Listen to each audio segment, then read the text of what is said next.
ஸ்தலம் சுவாமிமலை. இப்பாடல் குழந்தை பாகியம் பெறுவதற்கு கூற வேண்டிய ஒரு திருப்புகழாகும். இப்பாடலில் அருணகிரிநாதர் முருகப்பெருமானை குழந்தையாக வந்து இன்பம் தருமாறு வேண்டுகின்றார்.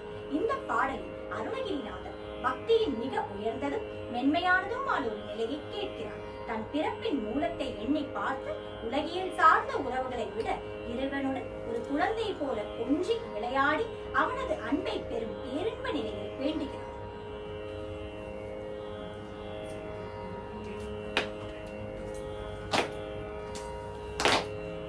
ஜெகமா